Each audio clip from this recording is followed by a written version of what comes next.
Müasir dövrdə texnologiya təhsilinin ayrılmaz hissəsinə çevrilib.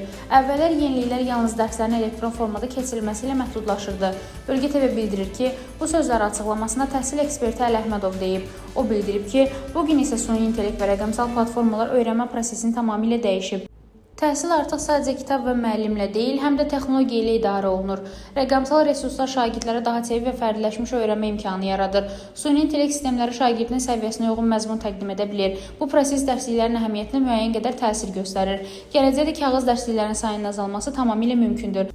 Lakin dərsliklər tam yox olmayacaq, çünki onların praktik və psixoloji əhəmiyyəti qalır. Bəzi yaş qrupları üçün fiziki kitabla işləmək daha diqqət cəlb edici olur. Eyni zamanda, texnologiyanın hər bölmədə bərabər əlçatan olmaması da mühüm amildir. Yaxın illərdə ən səmərəli model hibrid həm rəqəmsal, həm də ənənəvi təhsil forması olacaq. Texnologiya dərslikləri əvəz etməyəcək, amma onları daha dinamik və interaktiv hala gətirəcək. Rəna Rövşənqızı, BTV.